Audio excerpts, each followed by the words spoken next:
After studying the most compelling openings in fiction, I discovered a formula that transformed my writing overnight. When I implemented these 7 elements in my first chapter, reader engagement skyrocketed. One beta reader messaged me at 3 a.m. saying I couldn't put it down. Hey, Lucas here. Before I published my books while working as a full time nurse, I struggled with getting readers to continue past my first chapters. My beta readers would often say, great concept, but I had trouble getting into it. That frustrating pattern stopped when I discovered what I'm about to share with you. The first element is what I call proximity tension. And getting it wrong is why so many manuscripts lose readers after the first page. Let me show you what typically doesn't work. Here's an example from an unpublished fantasy manuscript. The kingdom of Ardinia stretched across the northern continent, its borders marked by the misty mountains to the east and the great sea to the west. For 3 centuries, the Ardenian royal family had maintained peace through alliances with neighboring realms and careful diplomacy. Prince Thorn, the last of his line, had grown up under the shadow of this legacy. It's not terrible writing by any means. The prose is decent and it establishes the setting, but it creates zero urgency. There's no reason for readers to turn the page. Most beginning writers mistake information for engagement. Now, here's how it could be rewritten using the proximity tension technique. Prince Thorn needed to reach the council chamber before the foreign diplomats arrived. He sprinted down the marble hallway, his ceremonial armor clanking with each step, a reminder of the 3 centuries of peace that would end today if he couldn't convince them of his father's murder. The kingdom of Ardinia hadn't seen war in generations, and he'd be damned if it started during his first day as regent. See the difference? The world building details are still there, but now they're woven into immediate action. We've created what psychologists call approach avoidance conflict. The character needs to reach a goal, the council chamber, before something bad happens, which is the war. Proximity tension works because it creates an immediate gap between where the character is and where they need to be. And this activates the reader's brain in a specific way. Research shows that proximity tension activates the amygdala, the part of the brain associated with stress and emotional engagement. Here's a 3-step formula to create your own proximity tension. First, identify what your character desperately needs right now. Second, create a visible ticking clock threatening that need. Third, connect it to something deeply personal for them. Let's practice with another genre. Here's how you might apply proximity tension to a romance novel opening. Sarah had been working at a coffee shop for 3 years, ever since graduating from college with her art history degree. The small cafe was located on a charming street in Boston's historic district, where tourists frequently visited. Revised with proximity tension. Sarah had exactly 12 minutes to transform the disaster on her canvas into something resembling art before the gallery owner arrived for his final review. 3 years of serving lattes while her degree collected dust had led to this moment. Her one shot at escaping the coffee shop and finally putting her art history knowledge to use.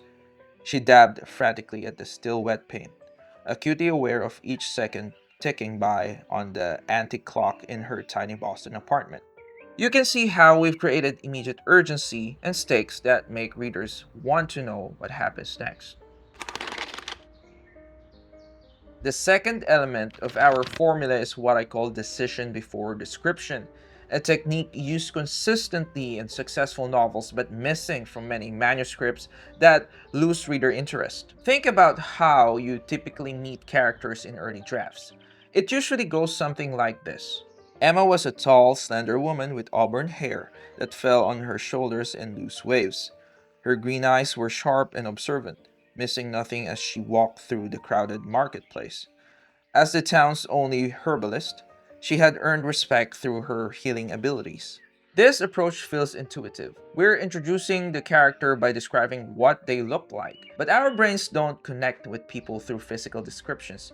We connect through their actions and choices. Here's what happens when accomplished authors introduce characters. Here's how Gillian Flynn do it in her book Sharp Objects. My sweater was new, stinging red and ugly. It was May 12th, but the temperature had dipped to the 40s, and after 4 days shivering in my shirt sleeves, I grabbed cover at a tag sale rather than dig through my boxed-up winter clothes. Flynn here introduces her protagonist through a decision, which is buying an ugly sweater instead of unpacking. She did this before even telling us anything about her appearance. This small choice immediately reveals character traits, which is practicality, perhaps laziness, and disinterest in her appearance. Here's how we could rewrite our herbalist example using the decision before description method. Mariana chose the knife with the worn handle instead of the newer, sharper blade. The familiar grip had guided her through 3 successful hunts. No reason to change now. She tucked it into her boot, covering the motion by adjusting her flower pattern dress, the perfect disguise for a woman hunting the creature that had killed her sister.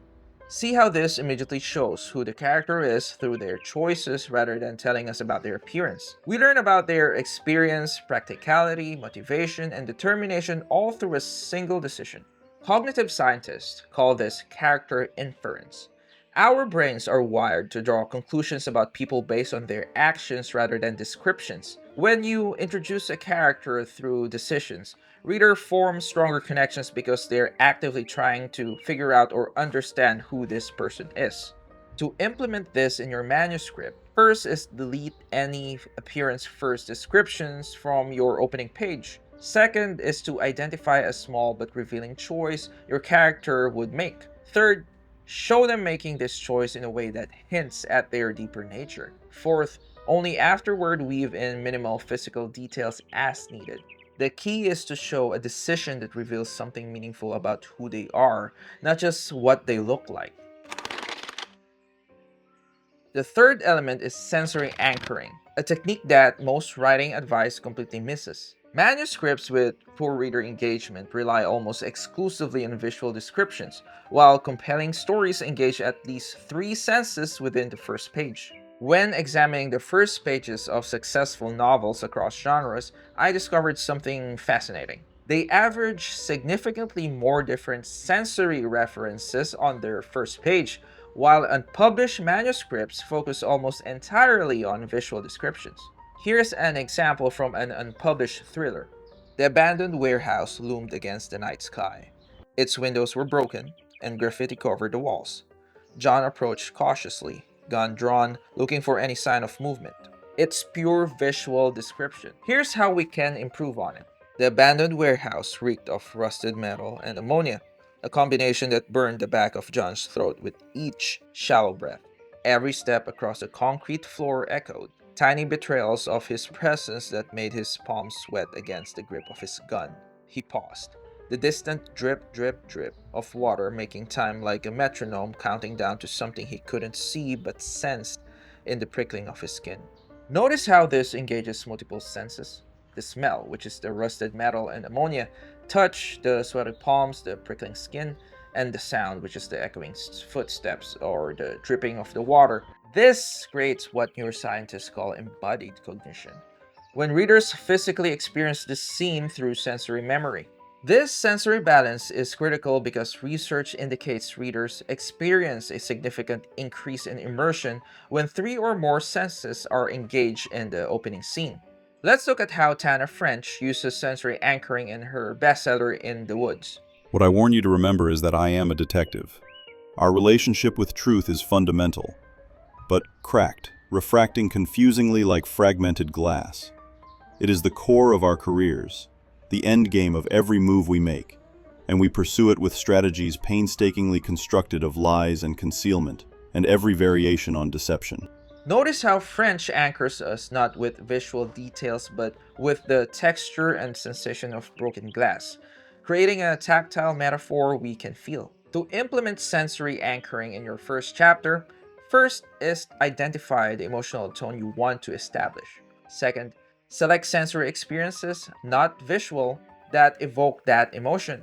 Third, describe that sensation in specific concrete terms. Fourth, aim for at least 3 different senses on your first page. For horror, focus on the physiological sensations of fear, like the racing heart, the cold sweat, the constricted throat. For romance, the warmth of the skin, the scent of the love interest, the quickening of breath. For fantasy, perhaps the tingling sensation of nearby magic, the taste of unfamiliar food, or the sound of creatures that don't exist in our world. The fourth element of our formula is contrast creation. My research showed that the vast majority of compelling first chapters establish a powerful juxtaposition between opposing elements. This could be past peace versus present danger, characters' expectation versus the reality, outer appearance versus inner turmoil, and social norms versus individual desires. Contrast immediately creates narrative tension by highlighting the gap between what is and what could be. Let's look at how Suzanne Collins does this in The Hunger Games. When I wake up, the other side of the bed is cold. My fingers stretch out, seeking Prim's warmth but finding only the rough canvas cover of the mattress. She must have had bad dreams and climbed in with our mother. Of course she did. This is the day of the reaping. The contrast between the normalcy of waking up and the ominous day of the reaping creates immediate tension. The everyday action juxtaposed against the extraordinary circumstance pulls readers in.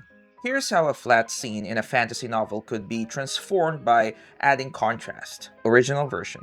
The Magic Academy was prestigious, and Elara felt nervous as she walked through its halls for the first time. Revised with contrast.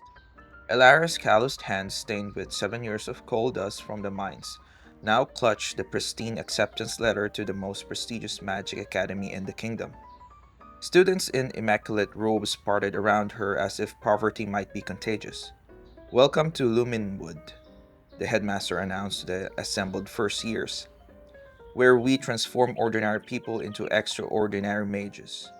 No one had ever called Elara ordinary before. Dangerous and abomination were the words her village had used when they discovered what she could do with fire. This technique works because our brains are wired to notice differences more than similarities. Cognitive scientists call this cognitive dissonance. When two contradictory ideas exist simultaneously, our minds remain engaged until the contradiction is resolved. To implement contrast creation in your first chapter, first is identify something normal or expected in your opening scene. Second, introduce an element that dramatically contradicts this normalcy. Third, show your character caught between these opposing forces.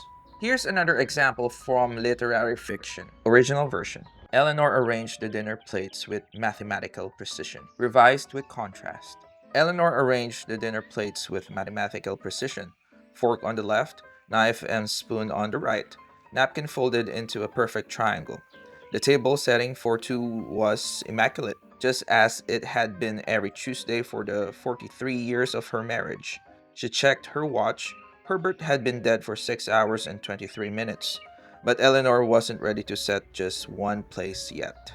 That's a little heavy, actually. Anyway, the contrast between Eleanor's routine and Herbert's death creates immediate complexity and poignancy that makes readers want to know more. The fifth element is the micro-mystery, a small but intriguing question planted in your first chapter that compels readers to read forward. The majority of successful novels include at least one micro-mystery within the first 500 words. These small questions create what psychologists call open loops in the reader's mind that demand closure. The key difference between a micro-mystery and a major plot question is scope. A micro-mystery is a small specific question that can be answered relatively soon, though not immediately, while maintaining connection to your larger narrative. Let's look at how J.K. Rowling masterfully plants a micro-mystery in the very first paragraph of Harry Potter and the Sorcerer's Stone. Mr. and Mrs. Dursley, of number 4, Privet Drive, were proud to say that they were perfectly normal. Thank you very much. They were the last people you'd expect to be involved in anything strange or mysterious, because they just didn't hold with such nonsense. So what's the micro-mystery here? It's the reason why the narrator is like telling us they don't hold with strange, mysterious things. What nonsense are they about to be involved in? This creates immediate curiosity that pulls readers forward. Here's another strong example from a thriller novel. Detective Moreau didn't believe in coincidences. So when the third victim was found with the same rare flower clutched in her hand, he knew they'd be wrong about the killer's pattern. This wasn't about the full moon after all. If only he'd opened the letter his sister had sent before she disappeared. What makes micro mysteries so effective is that they create what neuroscientists call the curiosity gap, a state where we become aware of a gap in our knowledge that we feel compelled to fill it. This triggers dopamine release, the same neurotransmitter associated with addiction, creating a physical need to continue reading.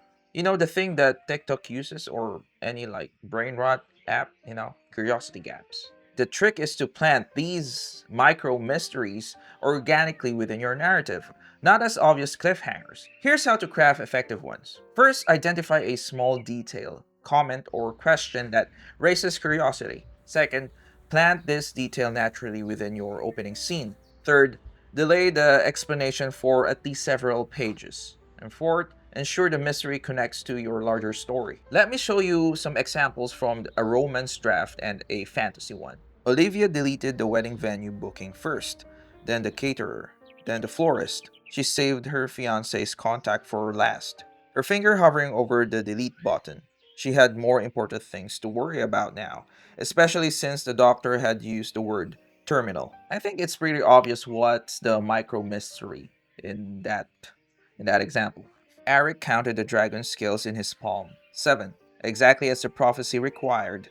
He'd need to keep them hidden from the guild master, whose daughter had already died attempting what Eric would try tonight. What the old man didn't know was that his daughter had given Eric the map before she died, along with a warning he still didn't understand. The micro mysteries. What does the prophecy require? What will Eric attempt? What was the warning? When you nail this technique in the head, readers physically can't stop reading because their brain demands resolution of these open loops. The sixth element is emotional resonance, connecting universal human emotions to your specific character's situation. The vast majority of successful first chapters trigger a core emotional response related to fear of rejection or failure, desire for connection or belonging, curiosity about the unknown, longing for justice or resolution, empathy for vulnerability. The reason this works is that regardless of how exotic your world or unusual your characters, readers need an emotional bridge, something universally human they can connect with. When Emily St. John Mandel opens Station 11 with this. The king stood in a pool of blue light, unmoored. This was Act 4 of King Lear, A Winter Night at the Elgin Theatre in Toronto. Earlier in the evening, 3 little girls had played a clapping game in the front row. So she's juxtaposing the grand tragedy of King Lear with the innocence of children playing, creating immediate emotional resonance around the themes of loss and impermanence. Where most writers go wrong is focusing exclusively on external events without showing how those events affect their characters emotionally. You need both. Here's an example of a manuscript opening without emotional resonance. Catherine prepared for the important meeting with the board of directors. The presentation was scheduled for 2 p.m., and she reviewed her notes one final time. And here's the same opening revised to create emotional resonance. Catherine rehearsed her presentation one final time, her reflection in the elevator door showing a woman perfectly composed in her tailored suit, unlike the 8-year-old girl with second-hand clothes who had been told she didn't belong in the advanced class. 20 years later, the board of directors waiting on the top floor had no idea she had built her success on proving every doubt wrong, including her own. This connects to the universal fear of rejection and desire to prove oneself, emotions every reader has experienced. It creates what psychologists call emotional contagion, the tendency to catch and feel emotions that are similar to those of others. This technique works so well because our brains process emotions before logic. Research shows that emotional responses occur in the limbic system before the cortex even becomes active. The cortex, by the way, is the thing responsible for rational thought in our brain. By triggering an emotional response first, you bypass the reader's analytical brain and create a direct connection to your character. To implement emotional resonance in your first chapter, first, identify which of the 5 core emotions most drives your protagonist. Second, show a specific situation that triggers this emotion. Third, include both the external trigger and internal response. Fourth one, connect it to a universal human experience. Here are some examples or drafts for young adult and mystery. Casey counted the empty seats at her lunch table. 7. The same 7 friends who'd sworn last year that high school wouldn't change them. She unwrapped her sandwich, the same peanut butter and banana her mom had made since kindergarten, back when she knew exactly where she belonged.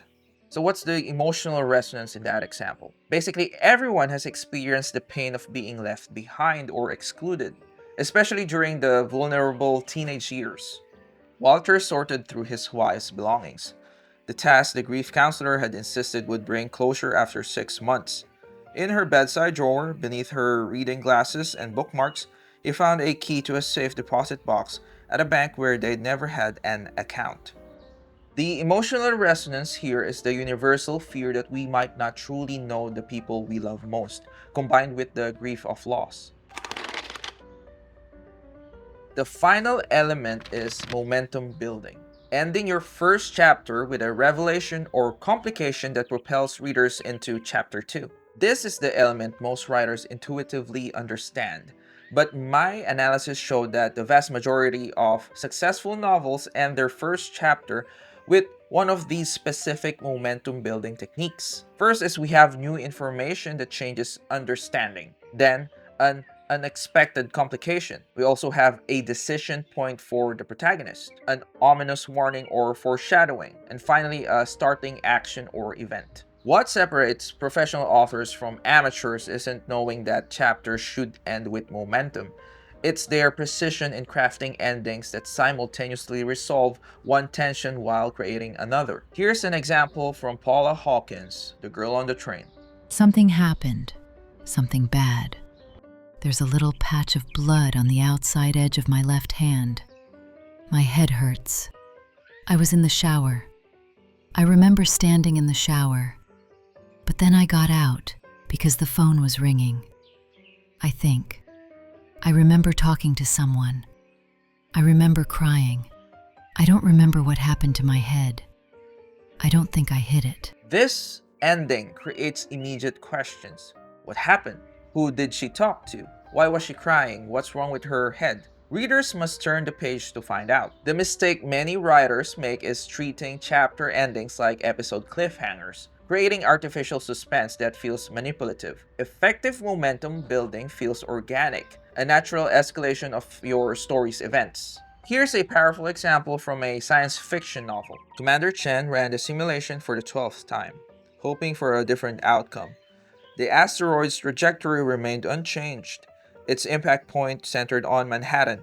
She closed the program and composed a message to Earth, knowing that by the time they received it, her ship would have already attempted the impossible. This ending creates immediate questions that force readers to continue. What is Commander Chen planning? What impossible thing will they attempt?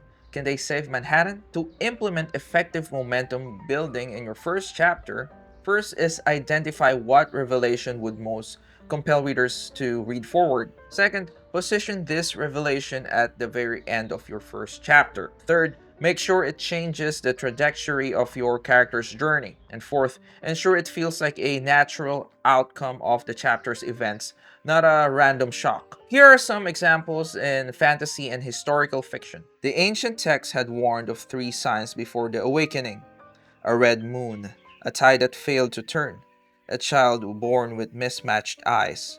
Clara had dismissed them as superstition until tonight, when she'd witnessed all 3 in the span of a single hour. As the last of the wedding guests departed, Jasmine locked the chamber door and removed the false bottom from her trunk. The pearls her father had sewn into her gown would buy passage on tomorrow's ship, if she could reach the harbor before her new husband discovered the royal seal she'd stolen, and the true reason for their marriage. Now that we've covered all 7 elements of the unrejectable first chapter formula, I want to share something fascinating from the research. What's remarkable is that regardless of genre, whether literary fiction, fantasy, thriller, romance, or sci-fi, the psychological triggers that create reader engagement remain the same. According to cognitive scientist Keith Oatley, our brains process stories as simulations that help us navigate social situations and prepare for potential threats or opportunities. For those writing literary fiction, you're not sacrificing depth by using this structure. You're creating a foundation that allows your deeper themes to resonate more effectively. Look at how Virginia Woolf uses parts 2 and 6 of this formula in Mrs. Dalloway. Through Clarice's decision to buy flowers herself, we immediately understand her desire for independence within her structured society. Before we wrap up, I want to give you a practical implementation toolkit for this formula. First, replace static descriptions with immediate goals or obstacles, which is the proximity tension. Second, introduce your character through a decision before describing their appearance. Third, add at least 2 non-visual senses on your first page. Fourth, create a meaningful contrast between opposing elements. Fifth, plant one intriguing question that isn't immediately answered. Sixth, connect to a universal emotional experience. And finally, the seventh one, end chapter 1 with a revelation that changes everything. The most important thing to remember is that this isn't about creating formulaic writing. It's about understanding the psychological hooks that allow your unique story to connect with readers. Think of these 7 elements as the frame that supports your creative canvas.